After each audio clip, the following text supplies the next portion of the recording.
This video is about playing slide guitar in open A tuning. So it's about both slide guitar and about open A tuning. Slide guitar obviously can be played in any tuning, including standard tuning, but this video is just about open A tuning. So we'll start by talking about how we're going to get into open A tuning from standard tuning. So basically open A tuning is like playing an A chord. You know how the A chord is played in standard tuning is like that. Open A tuning simply turns your guitar to where it's already playing an A chord. To do that, you will tune the fourth, third, and second string up one full step. So I'll show you a standard tuning guitar for a second, just for reference. I don't think I have this turned on in the amp. I don't think we need it, but so that's standard tuning. Here's E, here's E, here's A. And so those strings, those three strings stay the same. And then this one goes up. We tune it up to an E. That's the fourth string. The third string, we tune it up from G to A. The second string we tune from B to C sharp. Once it's tuned, it sounds like that. And then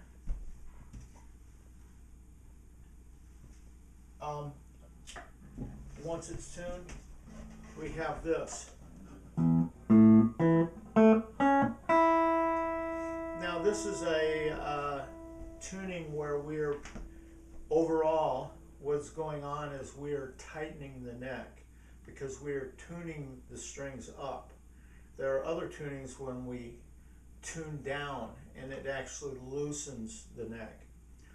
Another tuning that is really identical in structure to this tuning is called the G tuning, and that is simply done by tuning strings down, the upper and lower strings down, and leaving these the same. The ones that are making the D, G, and B, they're left the same, and it's a lower tuning. And what that's going to do, you could call that a down tuning. That's going to loosen the tension on the neck. So if you already have a guitar that's got maybe strings where they're kind of smaller gauge strings, that's going to make the tension on the neck lower tension, and what that's going to cause is possible problems when you're trying to play slide guitar. On this guitar, it's strung up with what's called a regular slinky set. That's Ernie Ball regular slinky, and that's 10. It goes 10 to 56, I think, or 10 to 46 rather. And so it's fairly light, but it's a little heavier than what I would use in lead guitar. I would use 9s.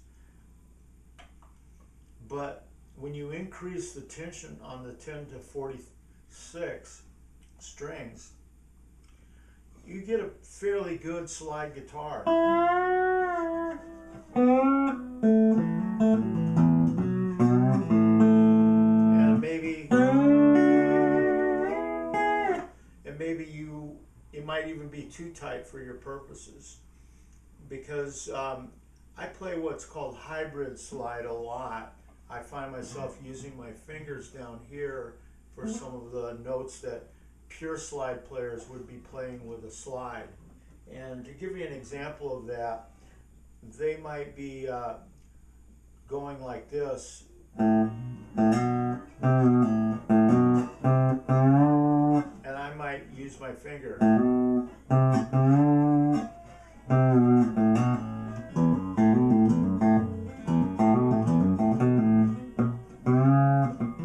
And so especially that index finger, I might be using that a lot down there.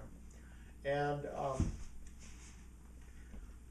however, I am not of the opinion that you should have a guitar that is a one-size-fits-all. In other words, I think you're going to end up with a guitar that one size doesn't fit anything very well. And I believe that you should probably have a separate guitar for playing slide. If you expect pure lead sounds out of a slide guitar, where you have actually gotten rid of the slide and you're trying to play that guitar, I'd say the first thing that will go is bending notes. However, the slide sounds like bending notes, you know.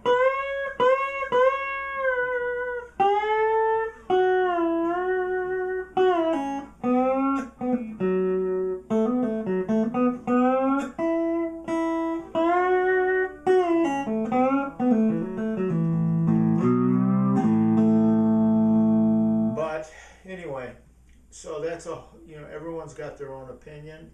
I think it's more practical to have a heavier gauge strings and maybe a more tension on the neck for slide guitar playing, and then something like maybe 9s to 43s for pure lead playing, where you're expected to bend strings especially. And so here are some riffs on slide guitar in this G position that might be helpful to get started.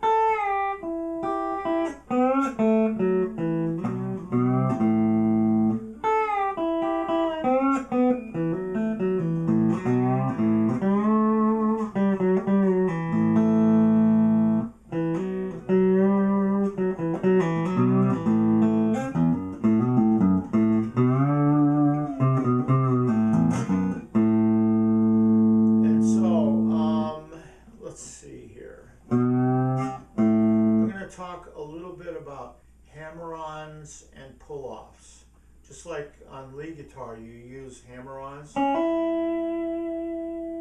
and pull-offs. You're pulling off from this string, from this note, and you're simply pulling the string.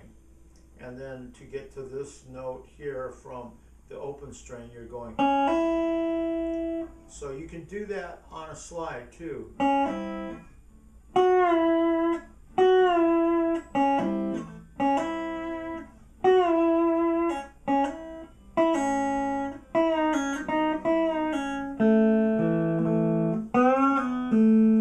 That I would call a double pull off.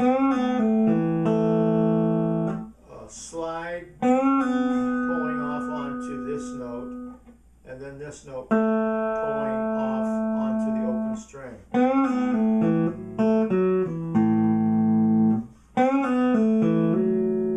So double pull off, hammer on the next string down,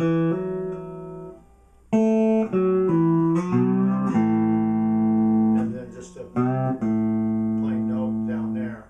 That give you an assortment of things done during a riff in terms of hammer and pull off. Then I would show you some of the ways to work around going between major and minor thirds. That's a major third, and it sounds very good. Another major third, but then the next note, to sound melodiously good, you don't just, that doesn't sound right.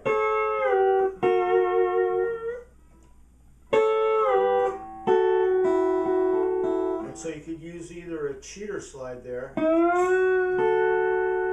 where you're sliding one note and fingering the other note, or it may not be that noticeable to just go especially if you add maybe a little ornamentation to it, so that it looks like you meant it to be that way, like this.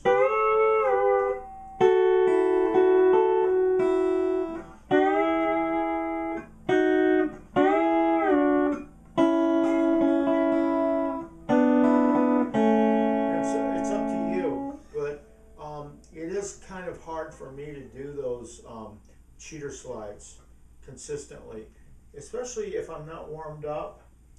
That's the I have to kind of maybe warm up for a few minutes before I can start doing those more consistently. So.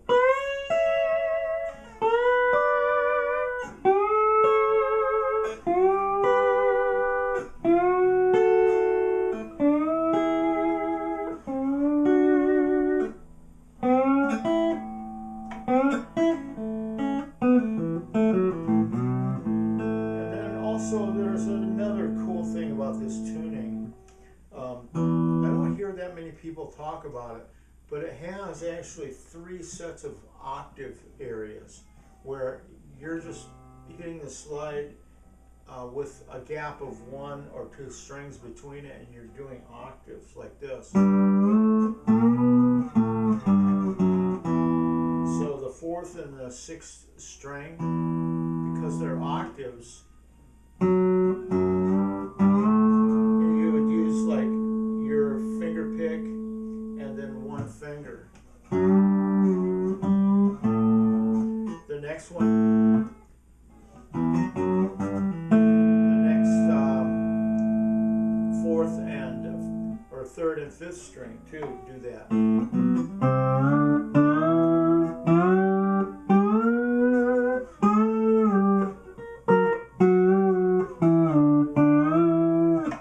Also the 1st and the 4th string.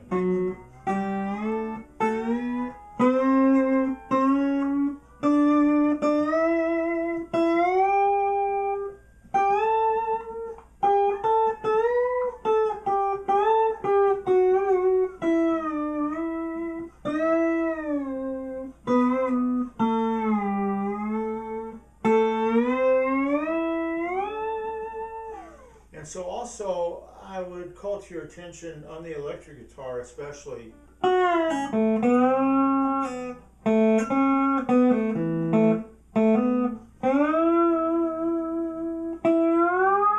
that's sustain.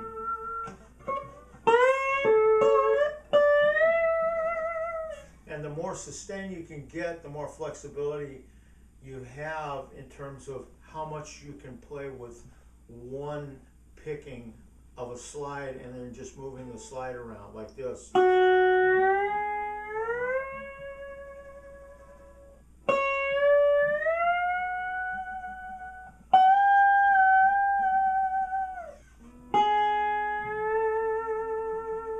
And so to that goal, I think this actually has, maybe it's because of the humbuckers, I think it already has, I'll try it on the treble pickup too. It already has a pretty good amount of slide. I mean sustain.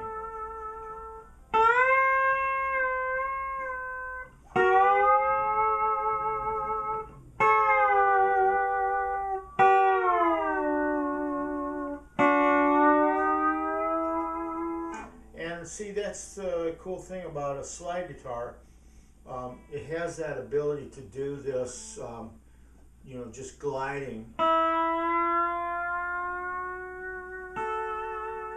It has that ability to do gliding across the strings. And because many other instruments don't really have that ability, or they have it in a much more limited way, that's one of the capabilities that you want to learn how to do well on the slide guitar and exploit that. In other words, exploit its capability that other instruments don't have. You're basically adding to the mix if you're playing with other people, or you're adding to your performance something that is not able to be added by other instruments.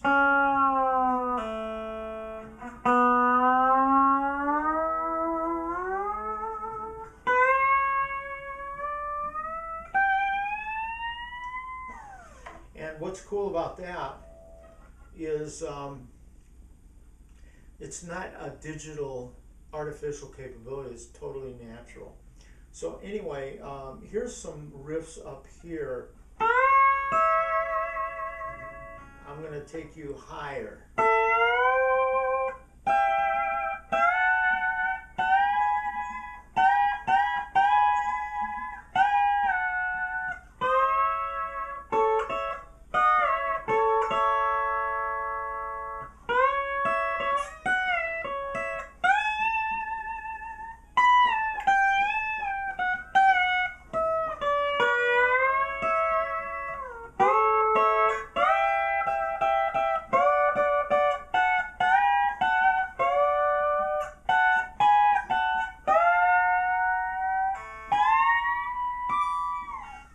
So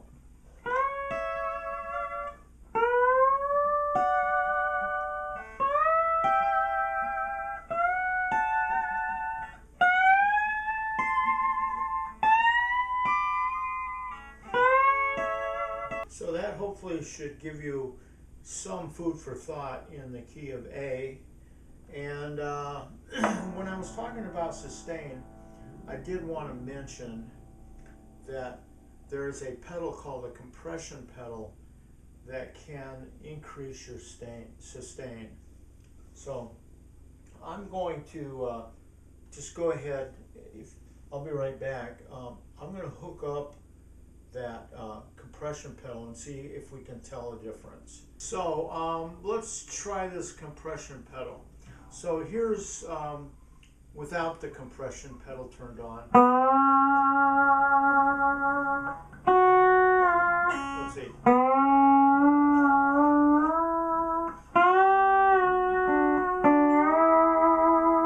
So here's with it on.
So I like it for its ability to go from low to high and not lose that much volume. Let's try a long one here.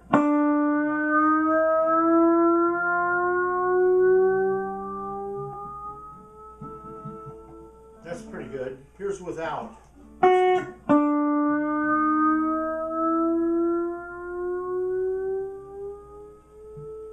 With. It's on now.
some idea. And so, summing up, I would tune one of your guitars by tuning it into A tuning. Hope your standard guitar. If you don't want to just use that, just use a different guitar. Very cheap guitars can be used with lousy necks, can be used for slide guitar, and it's surprising what kind of tone you can get out of totally garbage guitar with very bad action if you're using it for slide primarily and you're not trying to finger the strings too much. In fact, this kind of guitar playing called dobro, they take a guitar and then they have a higher nut and they play it like this. And you could use really crummy guitars for that if in preparation of buying a real dobro. But I'm just saying, get a guitar, tune those 3 strings up, and you're there. And get some slides. I would go to the music store and try some slides on guitars that are there, or bring your lousy guitar in, or your one with high action, and see how you can do on the slides, because it's hard to get the perfect slide the first time. It's hard to get the perfect setup the first time. I found that the regular slinky for tuning up, like to either open E, which I have a video about that already, or open A, this video is talking about that. Those, that can work really well, the 10s through 46 regular slinky. I'm talking about the Fender scale too, because that's a factor also that can affect tension, is the length of your scale. And the Gibsons are a smaller scale, so they're going to actually affect tension. They're going to reduce tension for a given set of strings and tension that you have in the strings for a given gauge of strings. So I'm talking primarily about these 25.5 inch scale instruments that are primarily Fender or Fender knockoffs. The Gibson or Gibson knockoffs, when I say knockoffs, I mean the cheap copies. Those are 24 3/4. So I would go for maybe the 11s in ones you're going to tune up at least. So anyway, that's it. I would encourage you, if you can like and subscribe, that would be very helpful to this channel.